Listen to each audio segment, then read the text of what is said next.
കണ്ണിലുള്ള dark സർക്കിൾസിന് രണ്ട് remedy പറഞ്ഞു തരട്ടെ. ആദ്യം നിങ്ങളുടെ കണ്ണിന് അപ്ലൈ ചെയ്യാനുള്ള ക്വാണ്ടിറ്റിയിൽ കുറച്ച് നെല്ലിക്കപ്പൊടി എടുക്കുക. അതിലേക്ക് കുറച്ച് തേൻ ആഡ് ചെയ്യുക. രണ്ടും കൂടി മിക്സ് ചെയ്തതിന് ശേഷം ഒരു തിക്ക് ലെയർ ആയിട്ട് കണ്ണിൻ്റെ അടിയിൽ അപ്ലൈ ചെയ്യുക.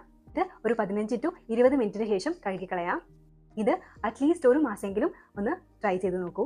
അടുത്തത് വളരെ ഈസി ആയിട്ടുള്ള ഒരു റെമഡിയാണ്. നമ്മുടെ നാടൻ നെയ്യ് എടുക്കുക. നാടൻ നെയ്യാണ് ഏറ്റവും നല്ലത്. അതിലേക്ക് റോസ് പെറ്റലിൻ്റെ പൗഡർ ആഡ് ചെയ്യുക. ഇത് രണ്ടും കൂടി മിക്സ് ചെയ്തതിന് ശേഷം കണ്ണിൻ്റെ അടിയിൽ അപ്ലൈ ചെയ്യുക. വേണമെങ്കിൽ നിങ്ങൾക്ക് ഓവർനൈറ്റ് അപ്ലൈ ചെയ്യാം. അല്ലാന്നുണ്ടെങ്കിൽ 15 മുതൽ 20 മിനിറ്റിന് ശേഷം കഴുകിക്കളയാം. ഇനി നിങ്ങളുടെ അടുത്ത് റോസ് പെറ്റൽസ് ഇല്ല എന്നുണ്ടെങ്കിൽ നിങ്ങൾ സാധാരണ നമ്മുടെ നാടൻ നെയ്യ് മാത്രമായിട്ട് എടുക്കുക. ഞാനിവിടെ എടുത്തിരിക്കുന്നത് വീട്ടിൽ തന്നെ ഉണ്ടാക്കിയിട്ടുള്ള നാടൻ വെച്ചൂർ പശുവിൻ്റെ നെയ്യാണ്. നെയ്യ് നമ്മൾ എടുക്കുക. എന്നിട്ട് സർക്കുലാർ മോഷനിൽ ഒന്ന് മസാജ് ചെയ്ത് കൊടുക്കുക. ജെന്റിലായിട്ട് മസാജ് ചെയ്യുക.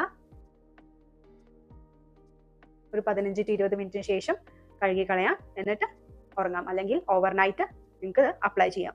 അതുപോലെ തന്നെ നമ്മൾ കണ്ണിൻ്റെ അടിയിൽ മസാജ് ചെയ്യുമ്പോൾ ബ്ലഡ് സർക്കുലേഷനും ഇൻക്രീസ് ചെയ്യും.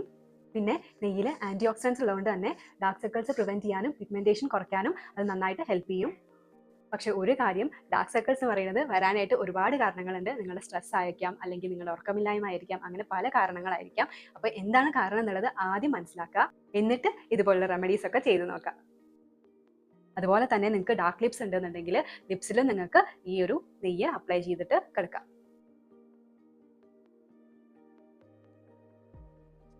സോ എല്ലാവരും ട്രൈ ചെയ്ത് നോക്കുക. എന്നിട്ട് റിസൾട്ട് കമൻസിൽ പറയാം.